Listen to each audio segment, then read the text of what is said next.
देखो यार, आपके एग्जाम में केवल 25 दिन बचे हैं। जो लोग कहते हैं ना कि एग्जाम से पहले भाई डर लगता है, वो डर इसी वजह से लगता है। पोमोडोरो टेक्निक कहते हैं कि आप 25 मिनट पढ़ाई करो एंड 5 मिनट ब्रेक लो। 40 से 50% पेपर आपके पिछले पेपर से ही आता है।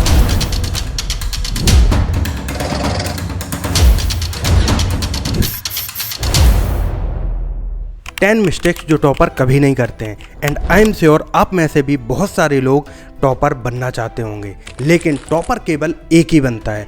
तो अगर आपको उस 1% में आना है तो आपको मेक श्योर करना है कि ये 10 गलतियां आप अपने एग्जाम के प्रिपरेशन के टाइम पे बिल्कुल ना करें। हेलो दोस्तों, मेरा नाम है लोकेश एंड मैंने थाउजेंड ऑफ स्टूडेंट से बात करी टू अंडरस्टैंड कि एग्जाम के प्रिपरेशन के टाइम पे वो क्या गलतियां करते हैं जिनकी वजह से उनके नंबर कम आते हैं। Before dig deep to the video, I just want to request you please consider subscribing our channel as I have seen 54% of you have not subscribed our channel. तो टॉपिक पर वापस आते हैं। थाउजेंड ऑफ स्टूडेंट से बात करके मुझे ये पता लगा कि आप में से 99% लोग ऐसे हैं जो स्टडी प्लान कभी बनाते ही नहीं हैं। इसकी वजह से हम लोग एक प्रॉपर टाइम नहीं दे पाते हैं एक स्पेसिफिक सब्जेक्ट को, जिसकी वजह से हमारे बोर्ड एग्जाम में अच्छे नंबर नहीं आते हैं। तो यार, मैं सबसे पहले आपको सजेस्ट करूंगा कि अगर आपने अभी तक अपना शेड्यूल नहीं बनाया है तो वीडियो को यहीं पे पॉज करें, पहले कॉपी और पेन उठाएं एंड अपनी डेट शीट उठाएं एंड आप चेक करें कि आपको पर्टिकुलर सब्जेक्ट कितना तैयार है। उसके हिसाब से उस पर्टिकुलर सब्जेक्ट को टाइम डिवाइड करें। लेट्स से अभी 25 दिन बचे हैं और अगर आपको मैथ 90% तैयार है तो आप मैथ के रिवीजन के लिए केवल 2 दिन रखें। बकाया जो ज़्यादा टाइम है, लेट्स से आपकी फिजिक्स केवल और केवल 40% तैयार है, तो आपको फिजिक्स में सबसे ज़्यादा टाइम देना है। इस तरीके से आप अपना पूरा का पूरा शेड्यूल बनाइए अगले 15 दिन का, जिससे कि आप 15 दिन में पूरा का पूरा सिलेबस कंप्लीट कर पाएँ।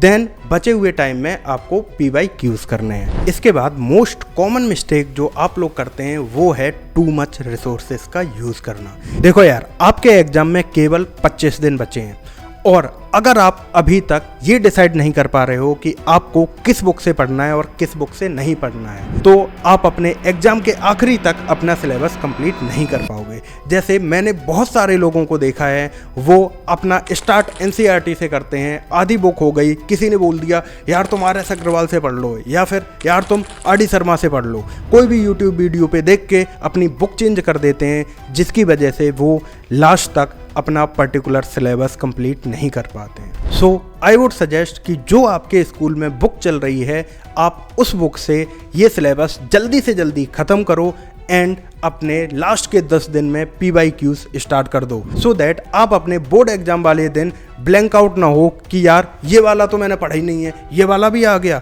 ये वाला नहीं पढ़ा, ये वाला भी आ गया। अगर आपके लिए ऐसा हो गया तो आपके अच्छे मार्क्स नहीं आएंगे। तो आई वुड रिक्वेस्ट कि अपना एक रिसोर्स पकड़ो और उससे अपना सिलेबस कंप्लीट करो। और अच्छा, सिलेबस से याद आया, आप लोग कमेंट करके ये बताओ कि आप में से कितने बंदों को ये पता है कि आपका पर्टिकुलर सब्जेक्ट का कितना सिलेबस है। अगर आपने अब तक ये पता नहीं करा है तो आप अपना सिलेबस उठाइए और आप देखिए कि कौन सा चैप्टर कितने नंबर का आता है और उस हिसाब से आप अपना टाइम डिवाइड कर लीजिए कि भाई इस पर्टिकुलर सब्जेक्ट में, लेट्स से मैथ में आपका कलन 44 नंबर का आता है, तो आपको ये पता होना चाहिए कि भाई मुझे सबसे ज़्यादा नंबर लाने में हेल्प करेगा कलन। तो आपको करना केवल इतना है कि आप नोट डाउन कर लो। जैसे हमने इससे पहले वाले वीडियो में बताया था कि आपको टाइम टेबल डिवाइड करना है, उसमें आपको ये चीज़ें भी इंक्लूड करनी है कि यार इस पर्टिकुलर चैप्टर को मुझे इतना टाइम देना है और मुझे इतने अच्छे से तैयार करना है कि बोर्ड एग्जाम में मेरा इस पर्टिकुलर चैप्टर से कुछ भी ना छूटे। इसके बाद जो मिस्टेक आप लोग करते हैं वो है मेमोराइजिंग विदाउट अंडरस्टैंडिंग, यानी आप लोग सीधा रट्टा मारना स्टार्ट कर देते हैं। तो आप लोगों को करना क्या है कि जब आप कोई भी चीज़ पढ़ रहे हों तो उसे समझने की कोशिश करें कि भाई ये चीज़ हमें कैसे समझ में आ रही है। विजुअलाइज करने की कोशिश करें किसी भी चीज़ को और ज़्यादा ध्यान उन चीज़ों पे दें, जैसे कि कुछ फिगर्स बने हों या फॉर्मूलाज हैं या कुछ ऐसी चीज़ जो तुम विजुअलाइज करके पूरी चीज़ समझ पाओ। जैसे केमिस्ट्री में है वहाँ भी हम विजुलाइज कर सकते हैं। जैसे मैथ में है वहाँ भी हम थोड़ी चीज़ें विजुलाइज कर सकते हैं और फॉर्मूलाज याद कर सकते हैं। फिजिक्स में हमारे दोनों चीज़ें होती हैं, डायग्राम भी होते हैं, फार्मूलाज भी होते हैं, उनको हम विजुलाइज कर सकते हैं। तो इस तरीके से आप उस चीज़ को पढ़ें ताकि वो आपके दिमाग में बैठ जाए और आप एग्ज़ाम वाले दिन ब्लैंक ना हो जाएं। और हाँ, मुझे एक चीज़ और याद आ रही है कि आप में से अभी भी बहुत सारे लोग कह रहे होंगे यार अभी तो 20 दिन है, 20 दिन में यार पढ़ना स्टार्ट करेंगे, कल से पढ़ना स्टार्ट करेंगे या फिर परसों से पढ़ना स्टार्ट करेंगे। This is called procrastination. और हम में से बहुत सारे लोग पूरी साल यही करते रह जाते हैं और जब लास्ट में 10-15 दिन बचते हैं तो हमें लगता है कि यार हमने तो कुछ पढ़ा ही नहीं, हमने तो कुछ पढ़ा ही नहीं। जो लोग कहते हैं ना कि एग्ज़ाम से पहले भाई डर लगता है, वो डर इसी वजह से लगता है कि हम लोग स्टार्टिंग से पढ़ते नहीं हैं, अपने आप को चीज़ें कहते रहते हैं कि हाँ भाई कर देंगे, हाँ भाई कल कर लेंगे, हाँ भाई परसों से कर लेंगे, जिसकी वजह से सिलेबस बहुत ज़्यादा बड़ा हो जाता है और हम लोग अपना बोर्ड एग्ज़ाम से पहले सिलेबस कंप्लीट नहीं कर पाते हैं। फिर हमारे पास केवल एक सॉल्यूशन होता है कि भाई एक मॉडल पेपर उठाओ, मॉडल पेपर से फिर जितनी भी मैंने ऊपर 3 चीज़ें बताई हैं फिर हम उनको कोई यूज नहीं करते, फिर हम आंखें बंद करते हैं, कान बंद करते हैं और फिर रट्टा मारना शुरू करते हैं और वो सारी चीज़ें मिक्स हो जाती हैं दिमाग में और एग्ज़ाम में जाके हम मोस्ट ऑफ टाइम ब्लैंक हो जाते हैं। आधे क्वेश्चन जो हम पढ़ के गए थे हम वो भी नहीं कर पाते हैं। तो इस चीज़ को करना बंद करो, आज से पढ़ाई स्टार्ट करो। इसके बाद जो सबसे बड़ी मिस्टेक हम लोग करते हैं वो है लैक ऑफ रिवीजन। आप लोगों में से मोस्ट ऑफ लोग ये गलती करते हैं कि आप लोग अपना रिवीजन के लिए स्पेसिफिक टाइम स्लॉट नहीं बनाते हैं, जिसकी वजह से आप एंड टाइम पे एक बार दोबारा से पढ़ के कोई चीज़ चले जाते हैं और वो कभी कभी आप अपने एग्ज़ाम वाले दिन भूल जाते हैं। जो आपने रात में पढ़ी है वो आप सुबह भूल जाते हैं। जैसे कि मैंने आपको इससे पहले वाले पॉइंटर में ये बताया है कि आपको एक पर्टिकुलर टाइम टेबल बनाना है। उस टाइम टेबल में आपको ये भी ऐड करना है कि हमें ये वाला सब्जेक्ट कितने बार रिवाइज़ करना है, कहाँ पर रिवाइज़ करना है, कौन सा हमारा टाइम है रिवीजन का। अगर आप वो चीज़ करोगे फिर एग्ज़ाम से पहले एक बार और पढ़ के जाओगे तो आई एम श्योर 99% चांसेस ये बढ़ जाएंगे कि आप बहुत अच्छे से एग्ज़ाम में लिख के आओगे और वो पर्टिकुलर चीज़ जो आपने पढ़ी है वो आप भूलोगे नहीं। And next and most important चीज़ है जो आप में से 99% लोग मिस कर देते हैं, that is sample paper and PYQs करना। 40 से 50% पेपर आपके पिछले पेपर से ही आता है। अगर आप PYQs मिस कर रहे हैं दैट इज मीन कि आप 40 से 50% वो क्वेश्चन मिस कर रहे हैं पढ़ना जो आपको पहले से ही पता है।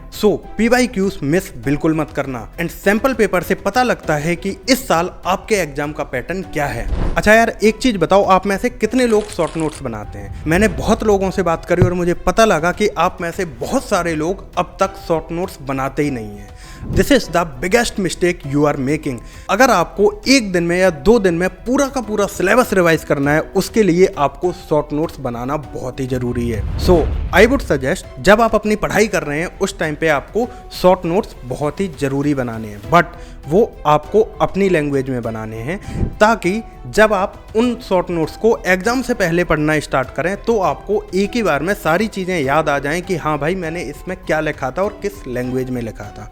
अगर आप किताब की भाषा उठा के अपने शॉर्ट नोट्स में लिख रहे हैं that would not help you in memorising quickly. And यार एक चीज़ और बताओ, क्या आपको पता है कि कुछ लोग 3 घंटे पढ़ के उतना ही पढ़ते हैं जितना हम लोग 6 घंटे या 8 घंटे में पढ़ते हैं? ऐसी कौन सी मिस्टेक है जो वो नहीं कर रहे हैं और आप कर रहे हो? That is studying without breaks. यार मैं आपको सजेस्ट करूंगा कि आप पोमोडोरो टेक्निक का यूज करो। पोमोडोरो टेक्निक कहते हैं कि आप 25 मिनट पढ़ाई करो एंड 5 मिनट ब्रेक लो। 25 मिनट आप बहुत ही ज़्यादा फोकस्ड होकर पढ़ाई करोगे जिससे कि आपको वो बहुत ही लॉन्ग टर्म में चीज़ याद रहेगी। और 5 मिनट का ब्रेक ले लो, उसमें आप चाय पीने चले जाओ, या चाय पीने तो 5 मिनट में क्या ही जाओगे, पानी पी लो, कुछ कर लो जो कि आपको थोड़ा सा रिफ्रेशमेंट दे। नेक्स्ट आप फिर से 25 मिनट का एक स्लॉट ले लो, उसमें आप पढ़ाई करो। This will help you to increase your focus and this leads you complete your syllabus quickly. अब last and most important mistake के बारे में बात करते हैं जो है ओवरलुकिंग योर वीक सब्जेक्ट्स। अगर आप अपने वीक सब्जेक्ट को सही से टाइम नहीं दे रहे हैं और उसको सही ढंग से पढ़ नहीं रहे हैं तो आपके अगर बाकी सब सब्जेक्ट में 90% भी मार्क्स आ रहे हैं और अगर इस पर्टिकुलर सब्जेक्ट में आपके 60 या 65 या 70 रह गए तो आपकी ओवरऑल परसेंटेज बहुत ज़्यादा डाउन हो जाएगी। सो आई वुड सजेस्ट कि जितनी भी टेक्निक्स की बात अब तक मैंने करी है इस वीडियो में, आपको वो सारी टेक्निक्स यूज करनी है अपने वीक सब्जेक्ट को स्ट्रॉन्ग बनाने के लिए। अगर आप उतना स्ट्रॉन्ग नहीं बना सकते हैं कि 90% आ जाएं, लेकिन आपको 85 तो लेके आने ही हैं, सो दैट ओवरऑल परसेंटेज पे बहुत ज़्यादा इम्पैक्ट ना पड़े। If you avoid these mistakes it will help you to get good marks in your board exam and secure first and second rank in your college और schools. So आप में से कितने लोग ये सारी टेक्निक्स यूज कर रहे थे हमें कमेंट बॉक्स में ज़रूर बताएं, और अगर आप लोग यूज नहीं कर रहे थे तो आज से यूज करना शुरू करें, सो दैट आप अपने कॉलेज में या अपने स्कूल में बहुत अच्छे मार्क्स लेके आ सकें। Best of luck.